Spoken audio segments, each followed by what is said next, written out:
Radha bath room میں چلی گئی۔ میں بدستور لیٹا رہا۔ سگریٹ کا آخری کش لے کر میں نے اسے سائڈ ٹیبل کی ایش ٹرے میں رگڑ دیا۔ اسی وقت سائڈ ٹیبل پر رکھے ہوئے ٹیلی فون کی گھنٹی گنگنا اٹھی۔ میرا ہاتھ فون کے قریب ہی تھا۔ میں نے دوسری گھنٹی بجنے سے پہلے ہی ریسیور اٹھا لیا۔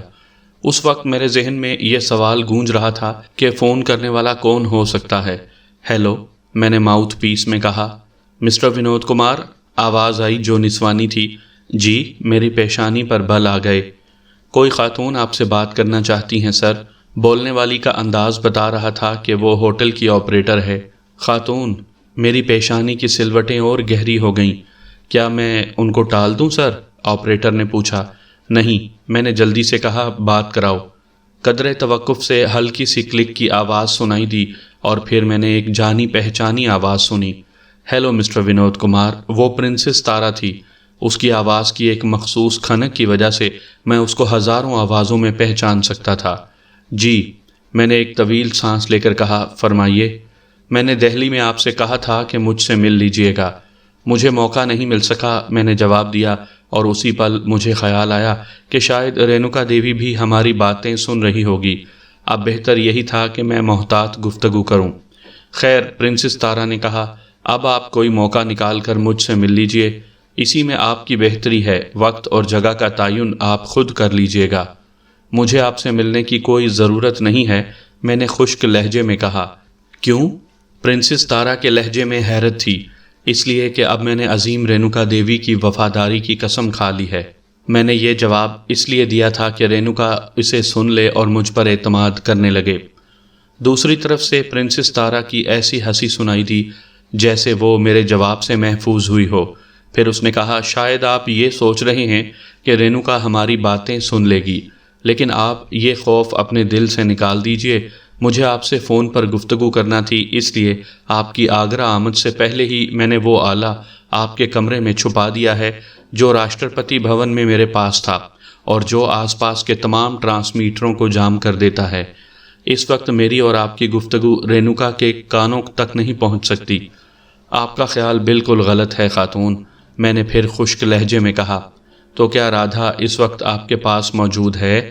نہیں، میرا بھی یہی خیال تھا کہ وہ اس وقت باتھ روم میں ہوگی۔ یہ آپ کو کیسے معلوم؟ مجھے واقعی حیرت ہوئی تھی۔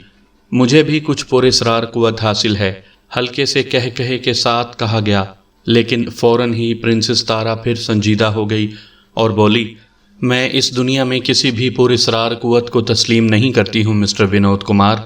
دراصل یہ کھانے کا وقت ہے اور میں رادھا کی اس عادت سے واقف ہوں کہ وہ کھانے سے قبل باتھ ضرور لیتی ہے، اسی لیے یہ میرا اندازہ تھا کہ وہ اس وقت باتھ روم میں ہوگی۔ اب آپ بے خوف و خطر باتیں کریں، ٹرانسمیٹرز جام ہو چکے ہیں۔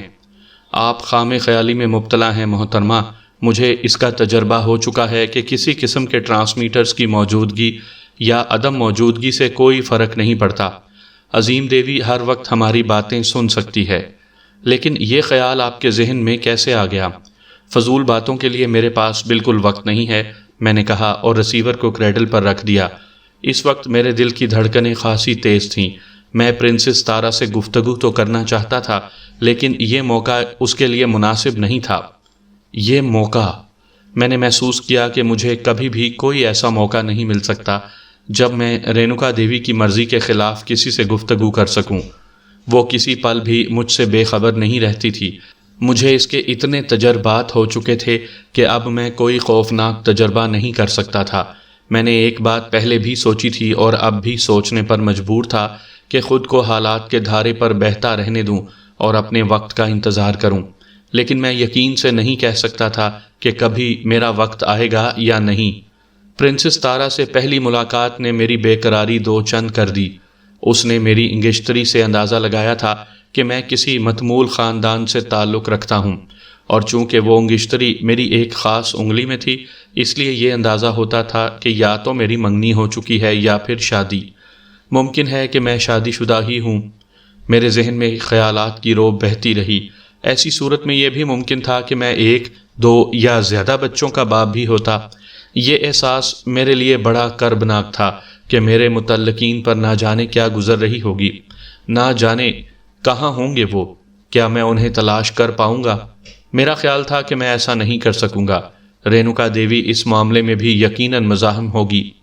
میں اپنے خیالات میں اس قدر محو تھا کہ مجھے باتھ روم سے رادھا کے نکلنے کا احساس ہی نہیں ہو سکا۔ میں اسی وقت چونکا جب رادھا نے مجھے مخاطب کیا، کہاں کہاں کی سیر ہو رہی ہے ونود کمار صاحب؟ وہ نہایت خوش مزاجی کا مظاہرہ کر رہی تھی۔ میں چونکا اور رادھا کی طرف دیکھنے لگا جو ابھی ابھی باتھ روم سے باہر نکلی تھی۔ میں نے قدرے توقف سے کہا، کیا حالات ایسے نہیں ہیں کہ میں ہر لمحے سوچتا ہی رہوں؟ میں چونکہ عظیم دیوی کی شکتیوں پر ایمان رکھتی ہوں، اس لیے مجھے متفکر ہونے کی قطعاً ضرورت نہیں پڑتی، مگر تم چونکہ اب تک اس پر یقین نہیں کر سکے ہو اس لیے پریشان رہتے ہو سکتا ہے۔ میں نے ٹھنڈی سانس لی۔ کیا اب ڈائننگ روم میں چلیں؟ کیا تمہیں بھوک نہیں لگ رہی؟ بھوک؟ میرے لہجے میں کسی قدر تلخی تھی، لیکن پھر میں کچھ اور کہے بغیر کھڑا ہو گیا۔ چلو۔ کیا منہ ہاتھ بھی نہیں دھو گے؟ I am all right. Radha نے بے پرواہی سے شانے اچکائے اور دروازے کی طرف بڑھتی ہوئی بولی، تو پھر آؤ۔ ہم نے کمرہ لاک کیا اور ڈائننگ روم میں پہنچ گئے۔ رادھا نے کھانے سے پہلے اورنج وائن منگوائی۔ وائن پینے کے دوران میں ہم نے کوئی خاص گفتگو نہیں کی۔ وائن کے بعد ہم نے کھانے کا آرڈر دیا، لیکن کھانا آنے سے پہلے ہی اچانک رادھا چونک کر کھڑی ہوتی ہوئی بولی، میں ابھی آئی۔ کہاں جا رہی ہو؟ میں نے پوچھا۔ کمرے میں، رادھا نے جواب دیا، بس ابھی آئی۔ خیریت تو ہے؟ میں ایک خاص چیز کمرے میں بھول آئی ہوں، وہ مجھے ہر وقت اپنے پاس رکھنا چاہیے، ورنہ میں عظیم دیوی کے عطاب کا نشانہ بھی بن سکتی ہوں۔ ایسی کیا چیز ہے؟ میرے لہجے میں شاید تعجب بھی تھا، لیکن رادھا اتنی عجلت میں تھی کہ اس نے شاید میرا سوال سنا بھی نہیں۔ وہ مڑ کر تیزی سے چلتی ہوئی ڈائننگ روم سے نکل گئی، اور میں اس سوال سے الجھتا رہ گیا کہ آخر ایسی کیا چیز ہو سکتی ہے جس کے لیے رادھا اتنی پریشان ہو جائے۔ رادھا گئی ہی تھی کہ مجھے اب اپنے عقب سے ایک نسوانی آواز سنائی دی، اگر آپ اجازت دیں تو 2-3 منٹ کے لیے میں یہاں بیٹھ جاؤں۔ میں چونک پڑا، لیکن میرے چونکنے کا سبب یہ نہیں تھا کہ وہ آواز میرے لیے غیر متوقع تھی، بلکہ دراصل میں نے اس آواز کو پہچان لیا تھا۔ وہ پرنسس تارا کے سوا کسی کی آواز نہیں ہو سکتی تھی۔ جب میں نے ذرا سا مڑ کر دیکھا تو میرے اندازے کی تصدیق بھی ہو گئی۔ اوہ، تشریف رکھیے۔ میں نے یہ کہتے ہوئے غیر ارادی طور پر کرسی ذرا سی پیچھے کھسکا لی۔ شکریہ۔ پرنسس تارا مسکرا کر میرے سامنے کی نشست پر بیٹھ گئی۔ میں استفہامیہ نظروں سے اس کی طرف دیکھتا رہا۔ پرنسس بولی، آپ رینوکا سے بہت خائف ہو گئے ہیں، اسی لیے آپ نے گفتگو کو ادھورا چھوڑ کر فون بند کر دیا تھا۔ رینوکا دیوی بہت عظیم ہے پرنسس تارا، بہتر ہوگا کہ آپ اس کے مقابل آنے کا ارادہ ترک کر دیں۔ پرنسس تارا کے لہجے میں بڑی حقارت تھی۔ اس کی عظمت سے میں خوب واقف ہوں۔ اس کی عظمت یہ ہے کہ آپ نے جو کچھ کیا تھا وہ غلط ثابت ہو گیا ہے۔ یعنی جب میرے پاس وہ گھڑی نہیں تھی، بلکہ میرے جسم پر ایک تار بھی نہیں تھا، اس وقت میں نے عظیم رینوکا کی آواز سنی تھی۔ واقعی؟ پرنسس تارا کی پیشانی پر سلوٹیں پڑ گئیں۔ ہاں۔ یہ کیسے ہوا؟ میں نے اسے صاف صاف بتا دیا کہ فتح پور سیکری سے آگرہ واپس آتے ہوئے میں کن حالات سے دوچار ہوا تھا۔ وہ سب کچھ سن کر مسکرائی اور پھر بولی، میں اس کے بارے میں سوچوں گی کہ ایسا کیوں کر ہو سکتا ہے، لیکن فی الحال میرے پاس اتنا وقت نہیں ہے اس کے بارے میں سوچوں اور تم کو جواب دوں۔ فی الحال تو میں تم کو صرف 2 باتیں بتانے آئی ہوں۔ رادھا کی آمد سے پہلے وہ دونوں باتیں تم کو بتا دینا چاہتی ہوں۔ پہلی تو یہ کہ رادھا اس وقت کمرے میں واپس کیوں گئی ہے۔ اس کا سبب یہ ہے کہ ٹیلی فون پر میری اور تمہاری جو گفتگو ہوئی تھی وہ رینوکا کے کانوں تک نہیں پہنچ سکی۔ اب اس نے پریشان ہو کر رادھا کو ہدایت کی ہے کہ وہ کمرے میں واپس جا کر اس آلے کو تلاش کرے جس نے اس کے ٹرانسمیٹرز کو جام کر دیا تھا۔ دوسری اہم بات یہ کہ تمہیں کل فتح پور سیکری جا کر کسی جگہ پوشیدہ ہونا ہے تاکہ پرسوں تم پرنس چارلس کو گولی کا نشانہ بنا سکو۔ تمہیں کیسے معلوم؟ میں نے بے اختیار چونک کر پوچھا۔ مجھے بھی کوئی پراسرار قوت حاصل ہے، پرنسس تارا نے مسکرا کر کہا، لیکن پھر فوراً ہی سنجیدہ ہو کر بولی، خیر یہ بات تو میں مذاق میں کہہ رہی ہوں، پراسرار قوتیں نہ مجھے حاصل ہیں نہ رینوکا کو، بس صرف وسائل کی بات ہے، اور مجھے تمہارے پروگرام کا علم ہو چکا ہے جو دراصل رینوکا کا پروگرام ہے۔ میں نہیں چاہتی کہ پرنس چارلس کو قتل کر دیا جائے اور تم پھانسی پر چڑھ جاؤ، لہٰذا میں نے پروگرام بنایا ہے کہ کل جب تم فتح پور سیکری میں تیر چلانے کے لیے جس کمین گاہ میں چھپو گے وہاں کسی وقت میں بھی آؤں گی۔ اگر میں نہ آ سکی تو اپنے کسی خاص آدمی کو بھیجوں گی، وہ تمہیں ایک رائفل دے گا۔ وہ بالکل ویسی ہی رائفل ہوگی جو تمہیں رادھا مہیا کرے گی۔ تم وہ رائفل میرے آدمی کو دے دینا۔ میں تمہیں جو رائفل بھیجوں گی اس میں اور رادھا کی رائفل میں صرف اتنا فرق ہوگا کہ میری بھیجی ہوئی رائفل کی نال میں تھوڑی سی ٹیڑھ ہوگی۔ اس ٹیڑھ کی وجہ سے تمہارا نشانہ خطا ہو جائے گا۔ اس طرح تم رینوکا کے اس الزام سے بھی بچ جاؤ گے کہ تم نے غلط نشانہ لیا۔ تم چیلنج کر دینا کہ رائفل ہی میں کوئی خرابی ہوگی۔ پھر جب رائفل کو چیک کیا جائے گا تو یہ بات ثابت بھی ہو جائے گی کہ تم ٹھیک کہہ رہے ہو۔ لیکن کیا یہ ثابت ہونے کا موقع آ سکے گا؟ کیا مطلب؟ مجھے امید نہیں ہے کہ میں پرنس چارلس پر گولی چلانے کے بعد وہاں سے بچ کر نکل سکوں گا۔ مجھے اپنی گرفتاری یقینی نظر آ رہی ہے۔ اگر یوں ہے تو تم پرنس چارلس کو قتل کرنے پر آمادہ کیوں ہو گئے ہو؟ کیا تمہیں یہ فکر نہیں تھی کہ اس کے بعد جب تم گرفتار ہوگے تو تمہاری زندگی کا سفر کا اختتام پھانسی کے تختے پر ہوگا؟ میں یہ سب کچھ سمجھ چکا ہوں۔ تو پھر یہ کہ میں ایسی بے بسی محسوس کر رہا ہوں کہ میں نے خود کو حالات کے دھارے پر چھوڑ دیا ہے۔ قسمت میں جو لکھا ہے وہ تو ہو کر رہے گا۔ خیر، اس کا تو میں تمہیں یقین دلاتی ہوں کہ تم گرفتار نہیں ہوگے۔ رینوکا دیوی نے تمہارے بچاؤ کے لیے کوئی نہ کوئی بندوبست ضرور کیا ہوگا جس کا فی الحال مجھے علم نہیں ہو سکا ہے۔ ویسے پرنسس تارا کچھ سوچتی ہوئی بولی، اب میں بھی کوئی ایسا منصوبہ بنا لوں گی کہ اگر رینوکا تمہیں بچانے میں ناکام ہونے لگے تو میں کسی طرح تمہیں وہاں سے نکال لوں۔ بس شرط یہی ہے کہ تم مجھ سے تعاون کرو۔ کیا تعاون؟ رادھا کی مہیا کردہ رائفل میرے آدمی کو دے دو اور میری بھیجی ہوئی رائفل سے پرنس چارلس پر گولی چلاؤ۔ تم نے ابھی کہا تھا کہ تم بالکل ویسی ہی رائفل بھیجو گی جیسی رائفل مجھے رادھا سے ملے گی۔ ہاں، تمہیں کیسے معلوم کہ مجھے رادھا کس قسم کی رائفل مہیا کرے گی؟ پرنسس تارا مسکرائی اور پھر اس نے کہا، مائی ڈیئر، میں نے رینوکا دیوی سے ٹکر لی ہے تو یوں ہی نہیں لے لی۔ میرے کچھ جاسوس رینوکا دیوی کے گروہ میں موجود ہیں۔ گربا میرے منہ سے بے اختیار نکل گیا۔ اس کے علاوہ بھی ہیں، پرنسس تارا نے جواب دیا، اور وقت ابھی بہت کم رہ گیا ہے۔ رادھا اب آتی ہی ہوگی۔ تم مجھے اپنے فیصلے سے آگاہ کرو۔ کیا تم مجھ سے تعاون کرنے کے لیے تیار ہو؟ ہاں، میں نے ایک طویل سانس لے کر کہا کہ میں تیار ہوں۔ گڈ۔ پرنسس تارا کی آنکھیں چمک اٹھیں اور پھر اس نے کہا کہ تم رینوکا سے بہت مرعوب ہو، اس لیے مجھے امید نہیں تھی کہ تم میری بات آرام سے مان لو گے۔ میں نے کہا نا کہ میں نے خود کو حالات کے دھارے پر چھوڑ دیا ہے۔ اب پرنسس تارا براہ راست میری آنکھوں میں دیکھتی ہوئی بولی، کیا تمہیں یہ خوف نہیں ہے کہ رینوکا دیوی میرے اور تمہارے معاہدے سے باخبر ہو سکتی ہے اور پھر تم اس کے عتاب کا نشانہ بن سکتے ہو؟ اب جو کچھ بھی ہو، میں پھر اپنی بات دہراؤں گا کہ میں نے اپنے آپ کو حالات کے دھارے پر چھوڑ دیا ہے۔ میں عجیب و غریب حالات کے بحر و غار میں اندھا دھند ہاتھ پیر پھینک رہا ہوں۔ اب مجھے بھی کوئی سہارا دے دے۔ وہ تم بھی ہو سکتی ہو اور رینوکا دیوی بھی۔ جو زیادہ طاقتور ثابت ہوگا میں اس کا سہارا لے لوں گا۔ رینوکا دیوی تم سے زیادہ طاقتور ہے تو وہ تمہارے لیے تمہارے موقع کو خاک میں ملا دے گی اور میں بدستور اس کے لیے کام کرتا رہوں گا، اور اگر تم نے اسے شکست دے دی تو میں تمہارے ساتھ ہو جاؤں گا۔ تو بس ٹھیک ہے پھر، پرنسس تارا کھڑی ہوتی ہوئی بولی، باقی گفتگو اس مہم کے بعد ہوگی۔ اب مجھے یہاں سے چلے جانا چاہیے۔ پھر اس نے میرے جواب کا بھی انتظار نہیں کیا اور تیزی سے چلتی ہوئی اس حال سے نکل گئی۔ میں اپنی کرسی پر بیٹھا سوچتا ہی رہ گیا کہ کیا رینوکا دیوی کو پرنسس تارا کی اس ملاقات کا علم ہو گیا ہوگا؟ کیا اس نے وہ ساری باتیں سن لی ہوں گی جو میرے اور پرنسس تارا کے مابین ہوئی تھیں؟ یہ سوالات کڑی کے جال کی طرح میرے ذہن میں گھر کرتے رہے۔ میں از خود ان سوالات کا جواب دینے سے قاصر تھا۔ آئندہ حالات ہی ان سوالات کا جواب دے سکتے تھے۔ پرنسس تارا کے جانے کے بعد بھی رادھا کی آمد میں 5 منٹ اور لگے۔ وہ کچھ متفکر سی نظر آ رہی تھی۔ کیا ہوا؟ میں نے اس سے پوچھا۔ کچھ نہیں، تم کوئی چیز کمرے میں بھول آئی تھیں، وہ مل گئی۔ چھوڑو اس تذکرے کو، رادھا نے کہا اور پھر ادھر ادھر دیکھتی ہوئی بولی، ویٹر ابھی کھانا نہیں لایا؟ نہیں، میں نے جواب دیا اور پھر کہا، تم بہت پریشان نظر آ رہی ہو، شاید تمہاری چیز تمہیں نہیں ملی۔ میں نے کہا نا، چھوڑو اس تذکرے کو۔ رادھا کسی قدر جھنجھلا سی گئی تھی۔ میں نے بے پرواہی سے شانے اچکائے اور دوسری طرف دیکھنے لگا۔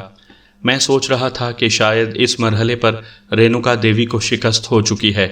اتنے میں ویٹر کھانا لے آیا اور میں اس طرح کھانے کی طرف متوجہ ہو گیا جیسے مجھے رادھا کی موجودگی کا احساس ہی نہ ہو۔ دراصل رادھا کے رویے نے مجھے کچھ مشتعل کر دیا تھا۔ میں نے بڑی اہانت محسوس کی تھی۔ اس کا انداز ایسا تھا جیسے میں اس کے سامنے بھی کوئی بے وقت چیز ہوں۔ کھانا بہت خاموشی سے ختم ہو گیا۔ ہم دونوں میں کوئی بات نہیں ہوئی، مگر کھانے کے بعد رادھا اچانک خفیف سا مسکرائی۔ غالباً اس نے کھانے کے دوران میں اپنے ذہنی انتشار پر قابو پا لیا تھا۔ کیا بات ہے؟ وہ بولی۔ کیا کچھ ناراض ہو گئے؟ کس بات پر؟ میں نے سرد مہری سے پوچھا۔ شاید تمہیں میرا لہجہ ناگوار گزرا ہے۔ مجھے کیا پڑی ہے کہ میں کسی کے لہجے کی پرواہ کروں؟ تمہارا جواب میرے اندازے کی تصدیق کر رہا ہے۔ رادھا بدستور مسکراتی ہوئی بولی۔ چلو معاف کر دو مجھے۔ اس نے بڑی اپنائیت سے میرے ہاتھ پر ہاتھ رکھ دیا۔ دراصل میں اتنی پریشان تھی کہ میرا لہجہ کچھ غلط ہو گیا تھا۔ پریشانی میں انسان سے ایسی غلطیاں ہو ہی جاتی ہیں۔ کیا تم کو اس کا اعتراف نہیں کہ پریشانی میں انسان کو خود پر قابو نہیں رہ جاتا؟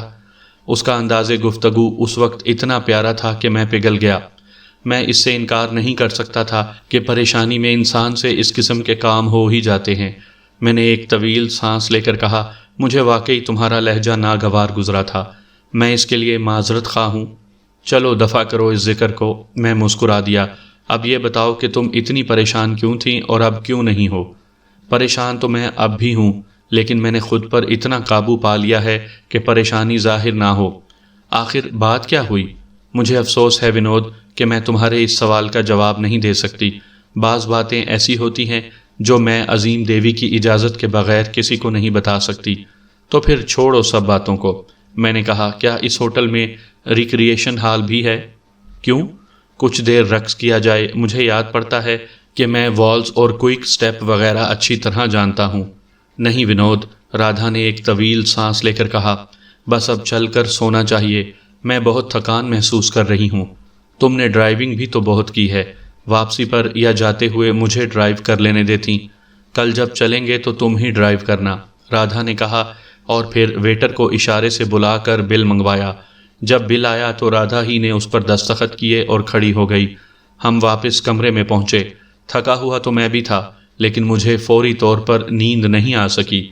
خیالات میرے ذہن میں یورش کیے ہوئے تھے۔ اچانک میں یہ سوچنے لگا کہ اس وقت رینوکا دیوی کیا کر رہی ہوگی۔ شاید اس وقت اس کے ہاتھ میں قلم ہو اور وہ بیٹھی ہوئی میری کہانی میں یہی لکھ رہی ہو کہ میں اس وقت کیا سوچ رہا ہوں۔ لیکن کیا واقعی میں اس کا تخلیق کیا ہوا محض ایک کردار ہوں؟ کیا دنیا میں کوئی ایسا مصنف یا مصنفہ ہو سکتی ہے کہ اس کے لکھے ہوئے الفاظ واقعہ بن جائیں؟ میرا ذہن بہت دیر تک ان سوالات میں الجھتا رہا اور بالآخر میں نیند کی آغوش میں پہنچ گیا۔ تھکن واقعی اتنی ہو گئی تھی کہ صبح ہم دیر تک سوتے رہے۔ 10 بجے کے قریب میری آنکھ کھلی۔ رادھا اس وقت بھی سو رہی تھی۔ میں نے اسے جگایا، پھر نہا دھو کر ہم نے بہت ہلکا سا ناشتہ کیا تاکہ 1-2 بجے تک ہم کھانا بھی کھا لیں۔ اس کے بعد ہمیں فتح پور سیکری کی طرف روانہ ہونا تھا۔ ناشتہ ہم نے کمرے ہی میں کیا تھا اور دوپہر کا کھانا بھی کمرے ہی میں کھایا تھا۔ اب ایک طویل مہم درپیش تھی، اس لیے ضروری تھا کہ ہم زیادہ سے زیادہ آرام کر لیں۔ کھانے کے بعد رادھا نے کہا، بس اب چلنے کے لیے تیار ہو جاؤ۔ تیاری کیا کرنا تھی، بس کپڑے تبدیل کرنا تھے۔ جب ہم کمرے سے نکلنے لگے تو رادھا نے تپائی پر رکھے ہوئے ایک بریف کیس کی طرف اشارہ کرتے ہوئے کہا، یہ تم اٹھا لو۔ وہ خود اپنے ہاتھ میں ایک کیمرہ سنبھالے ہوئے تھی۔ اس میں کیا ہے؟ میں نے بریف کیس کی طرف دیکھا۔ تم اسے اٹھاؤ تو راستے میں ہم بہت سی باتیں کر سکتے ہیں۔ میں نے ایک ٹھنڈی سانس لے کر بریف کیس اٹھایا۔ وہ خاصا وزنی تھا۔ مجھے خیال آیا کہ اس میں رائفل ہوگی۔ آج کے ترقی یافتہ عہد میں ایسی رائفلیں بنائی جا چکی ہیں جن کو کئی حصوں میں تقسیم کر کے ایک بریف کیس میں رکھا جا سکتا ہے اور ضرورت پڑنے پر وہ ٹکڑے جوڑ کر رائفل مکمل کی جا سکتی ہے۔ فتح پور سیکری کی طرف جاتے ہوئے رادھا نے میرے خیال کی تصدیق کر دی۔ اس نے کہا، ہاں، اس میں وہی رائفل ہے جس سے تم پرنس چارلس پر گولی چلاؤ گے۔ وہ کئی حصوں میں منقسم ہے۔ معینہ مقام پر پہنچ کر میں وہ سب حصے جوڑ کر رائفل تمہارے حوالے کر دوں گی۔ میں سر ہلا کر رہ گیا۔ اس وقت ڈرائیونگ میں ہی کر رہا تھا۔ رادھا میرے برابر کی سیٹ پر بیٹھی ہوئی تھی۔ بریف کیس اور کیمرہ پچھلی نشست پر رکھ دیے گئے تھے۔ اسی نشست پر 2-4 لنچ باکس، کافی اور ٹھنڈے پانی کے تھرمس بھی رکھے ہوئے تھے۔ یہ سارا بندوبست میرے لیے کیا گیا تھا کیونکہ مجھے فتح پور سیکری میں نہ صرف آج کی رات بلکہ کل دن میں بھی اس وقت تک رہنا تھا جب تک پرنس چارلس وہاں نہ پہنچ جائے۔ راستے میں ایک ویران علاقے سے گزرتے ہوئے رادھا بولی، تم یہاں نشانے بازی کی مشق کر سکتے ہو، میرے وینٹی بیگ میں ایک سائلنسر موجود ہے۔ چھوڑو، رہنے دو، میں تو رائفل کی مشق کرنا چاہتا تھا۔ کیا تمہیں اندیشہ ہے کہ تمہارا نشانہ خطا ہو جائے گا؟ اس کے برخلاف مجھے یہ اعتماد ہے کہ میرا نشانہ خطا نہیں ہو سکتا۔ میں نے کہا، مجھے اپنے اس اعتماد پر حیرت بھی ہے۔ مجھے یاد نہیں کہ میں نے کبھی رائفل چلائی ہو، لیکن حیرت انگیز طور پر مجھے یہ احساس ضرور ہے کہ میں رائفل چلانا جانتا ہوں اور میرا نشانہ بھی بہت اچھا ہے۔ ظاہر ہے کہ عظیم رینوکا تمہاری اس صلاحیت سے واقف ہوگی، ورنہ وہ یہ اہم ترین مہم تم کو ہرگز نہیں سونپتی۔ میں نے اپنے سر کو خفیف سی اثباتی جنبش دی اور خاموشی سے کار چلاتا رہا۔ ابھی تک کوئی ایسی بات سامنے نہیں آئی تھی جس سے اندازہ ہوتا کہ رینوکا دیوی کو میری اور پرنسس تارا کی ملاقات کا علم ہو چکا ہے۔ تاہم مجھے اس پر کامل یقین بھی نہیں تھا کہ رینوکا دیوی بے خبر ہی ہوگی۔ اب تک ہونے والے واقعات اس بات کے شاہد تھے کہ رینوکا دیوی کوئی پراسرار طاقت ہو یا نہ ہو، لیکن وہ پرنسس تارا سے بڑی طاقت ضرور تھی۔ یہ تو ممکن تھا کہ وہ کسی موقع پر پرنسس تارا سے غچہ کھا جاتی، لیکن اس سے بھی ثابت نہیں ہوتا تھا کہ وہ پرنسس تارا سے کمزور ہے۔ میں نے فی الحال پرنسس تارا کا ساتھ دینے پر محض اس لیے آمادگی ظاہر کی تھی کہ میں پرنسس چارلس کے قتل میں ملوث نہیں ہونا چاہتا تھا۔ فتح پور سیکری پہنچنے تک میں ہی ڈرائیونگ کرتا رہا۔ اس دوران میں رادھا سے کوئی خاص گفتگو نہیں ہوئی، بس وقفے وقفے سے ادھر ادھر کی دو چار باتیں ہو جاتی تھیں۔ فتح پور سیکری پہنچ کر ہم نے کار ہی میں بیٹھے بیٹھے ایک سینڈوچ کھایا، کافی پی اور کار سے نکل کر اسے لاک کر کے اس طرح ایک طرف چل پڑے جیسے سچ مچ تفریحاً ہی وہاں آئے ہوں۔ رادھا کیمرہ سنبھالے ہوئی تھی۔ وہ جگہ جگہ رک کر کسی خاص پوائنٹ پر کبھی میری تصویر کھینچتی اور کبھی مجھ سے اپنی تصویر کھنچواتی۔ وہ بڑی بے تکلفی سے میرا ہاتھ تھامے اس طرح چل رہی تھی جیسے ہم نئے نئے شادی کے بندھن میں جکڑے گئے ہوں۔ وہ بلا شبہ ایک اچھی خاصی اداکارہ تھی، جبکہ خود میں یہ محسوس کر رہا تھا کہ اس رول کو نبھانے میں پوری طرح کامیاب نہیں ہوں۔ ہم دیر تک وہاں کی تفریح کرتے رہے۔ حقیقتاً یہ محض وقت گزاری تھی۔ جب شام کا دھندلکا پھیلنے لگا تو ہم اس عمارت پر چڑھ گئے جو پرنسس تارا کے بقول میری کمین گاہ تھی۔ یہاں آنے سے پہلے ہم ایک مرتبہ اپنی کار تک بھی گئے تھے اور رادھا کے کہنے کے مطابق میں کار سے وہ بریف کیس نکال لایا تھا جس میں رائفل رکھی ہوئی تھی۔ فتح پور سیکری دیکھنے کے لیے آنے والے سیاحوں کی تعداد اب برائے نام ہی رہ گئی تھی۔ اس عمارت کی اوپری منزل پر بھی کوئی نہیں تھا جہاں اس وقت میں اور رادھا موجود تھے۔ یہاں ایک گوشے میں سرخ اینٹوں کا ڈھیر لگا ہوا تھا۔ اس قسم کے ڈھیر وہاں متعدد مقامات پر دیکھے جا سکتے ہیں کیونکہ ان قدیم عمارتوں کی ٹوٹ پھوٹ کو درست کرنے کا کام اکثر ہوتا ہی رہتا ہے۔ مجھے انہی اینٹوں کے پیچھے چھپ کر یہ رات گزارنا تھی۔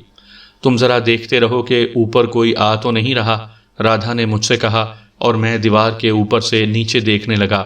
دیوار کی بلندی میرے سینے تک تھی۔ رادھا نے فرش پر بیٹھ کر بریف کیس کھولا اور اس میں سے رائفل کے منقسم حصے نکال کر انہیں آپس میں جوڑنے لگی۔ جب وہ مکمل ہو گئی تو رادھا نے مجھ سے کہا، لو، سب سے پہلے تو یہ رائفل ان اینٹوں کے پیچھے چھپا دو، میں نے اسے لوڈ بھی کر دیا ہے۔ میں نے دیکھا کہ رائفل میں نہ صرف دوربین لگی ہوئی تھی بلکہ اس میں سائلنسر بھی فٹ تھا۔ میں نے رائفل اینٹوں کے پیچھے چھپا دی۔ خورد و نوش کا سامان رادھا وہاں پہلے ہی رکھ چکی تھی۔ اب میں چلتی ہوں، رادھا نے کہا، رات ہونے میں ابھی کچھ منٹ ہی باقی ہیں، لو یہ چابی بھی رکھ لو۔ اس نے کار کی چابی میری طرف بڑھائی جو میں نے اسے دے دی تھی۔ اس کا میں کیا کروں؟ میں نے تعجب سے پوچھا۔ کل تم واپس آگرہ کیسے آؤ گے؟ تمہیں کار کی ضرورت تو پڑے گی، اور تم ابھی واپس کیسے جاؤ گی؟ یہاں ایک کار پہلے ہی سے موجود ہے اور اسی لیے موجود ہے کہ مجھے یہاں سے لے جا سکے۔ اوہ، میں نے بے اختیار ایک طویل سانس لی۔ اب میں چلتی ہوں، وش یو گڈ لک۔ شکریہ۔ یہ کہتے ہوئے میرا لہجہ تو سپاٹ تھا مگر سینے میں تلخیاں بھری ہوئی تھیں۔ رادھا سنگی سیڑھیوں سے نیچے اترنے لگی۔ شاید وہ ان لوگوں میں سے آخری فرد تھی جو اس روز فتح پور سیکری کی تفریح کے لیے آئے تھے۔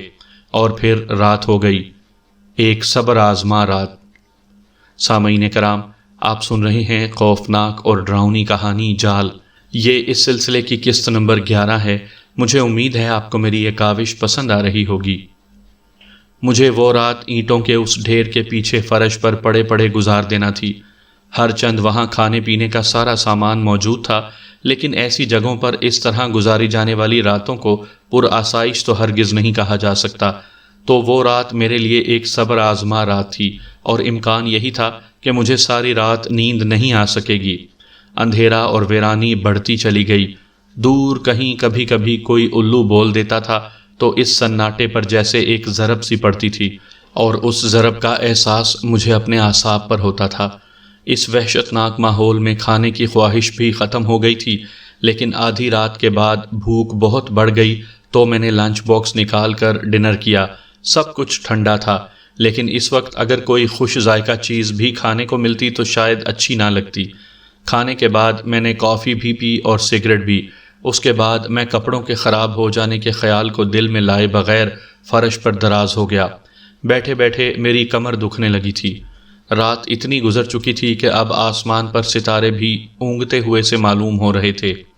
پرنسس تارا ابھی تک وہاں نہیں پہنچی تھی، اس کا کوئی آدمی بھی نہیں آیا تھا۔ میں یہ سوچنے پر مجبور ہو گیا کہ رینوکا دیوی کے آگے اس کی نہیں چل سکی تھی۔ رینوکا نے کوئی ایسا بندوبست کر دیا ہوگا کہ پرنسس تارا یا اس کا کوئی آدمی مجھ تک نہ پہنچنے پائے۔ تو پھر اب اس کے علاوہ کوئی راستہ نہیں تھا کہ میں پرنس چارلس پر گولی چلاتا، اور یہ بھی ضروری تھا کہ میں صحیح نشانہ لگاؤں۔ اگر پرنس چارلس کو گولی نہیں لگتی تو رینوکا دیوی کو یقین ہو جاتا کہ میں نے جان بوجھ کر ایسا کیا ہے، اور رائفل میں کوئی خرابی ثابت کرنا میرے لیے ممکن نہیں تھا۔ حالات مجھے اسی موڑ پر چھوڑ رہے تھے جس سے میں بچنا چاہتا تھا۔ پرنس چارلس کا قتل، یہ کوئی معمولی بات نہیں تھی۔ دنیا بھر میں ایک ہنگامہ برپا ہو جاتا، اور پھر میں اپنے بارے میں پھر یقین سے نہیں کہہ سکتا تھا کہ اس کے بعد میرا کیا حشر ہوتا۔ یہ بھی ممکن تھا کہ رینوکا دیوی کی نہ سمجھ میں آنے والی طاقت مجھے بچا لیتی، اور یہ بھی ممکن تھا کہ میں گرفتار ہونے کے بعد پھانسی کے تختے تک پہنچ جاتا۔ بچاؤ کی جو راہ مجھے پرنسس تارا کی وجہ سے نظر آئی تھی، اس پر اب گھپ اندھیرا چھانے لگا تھا۔ اب 4 بجنے والے تھے اور مجھے پرنسس تارا یا اس کے کسی آدمی کے آنے کی کوئی توقع نہیں رہی تھی۔ آسمان پر اونگتے ہوئے تاروں کو دیکھتے دیکھتے میں بھی نہ جانے کس لمحے اونگ گیا، اور پھر اس وقت ہڑبڑا کر اٹھ بیٹھا جب مجھے کسی شور کی آواز سنائی دی۔ جاگنے پر اس شور کی نوعیت بھی میری سمجھ میں آئی۔ وہ جیپوں اور ٹرکوں کے انجنوں کا شور تھا۔ اس وقت آسمان کے مشرقی حصے پر سفیدی جھلملانے لگی تھی۔ صبح ہونے میں زیادہ وقت نہیں رہ گیا تھا۔ میں نے دیوار پر لگی ہوئی جالی سے جھانک کر دیکھا تو مجھے وہ جیپیں اور ٹرک بھی نظر آ گئے جن کے شور سے میں جاگا تھا۔ وہ سب ٹرک اور جیپیں فتح پور سیکری کی تمام عمارتوں کے قریب رک رہے تھے، اور ان سے سیکیورٹی پولیس کے مسلح آدمی کی کھیپ اتر رہی تھی۔ میں نے کوشش کی کہ اپنے اونگتے ہوئے ذہن کو اپنے طور پر چاق و چوبند کر لوں۔ ابھی کوئی جیپ یا ٹرک اس عمارت کے قریب نہیں آ کر رکا تھا جس کی اوپری منزل میری کمین گاہ تھی، لیکن جلد یا بدیر کسی کو وہاں آنا ہی تھا۔ میں نے جلدی سے کافی کا تھرمس کھولا اور اس کے ڈھکنے میں کافی انڈیلی، اور پھر پانی کا تھرمس نکال کر پانی سے کلی کی۔ مجھے جلدی کافی کے گھونٹ لینے تھے جو اب زیادہ گرم نہیں رہ گئی تھی۔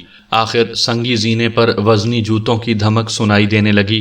اس دھمک سے اندازہ ہو رہا تھا کہ وہ 2 آدمی ہیں۔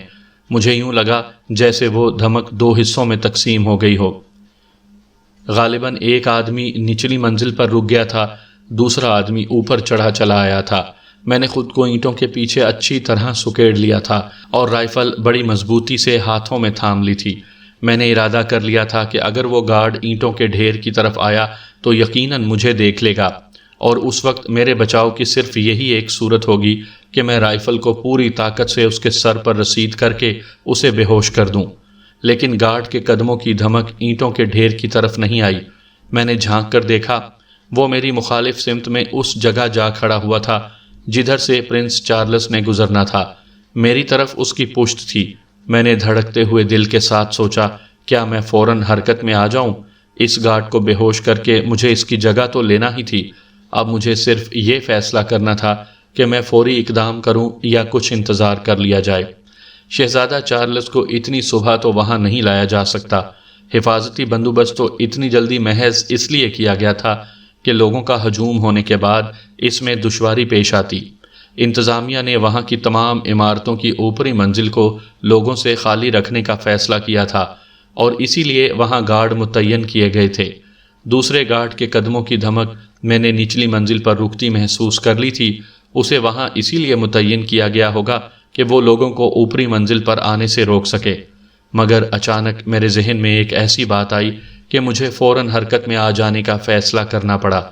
ابھی صبح نہیں ہوئی تھی، دھندلکا سا تھا۔ اس دھندلکے سے مجھے بہت مدد ملتی۔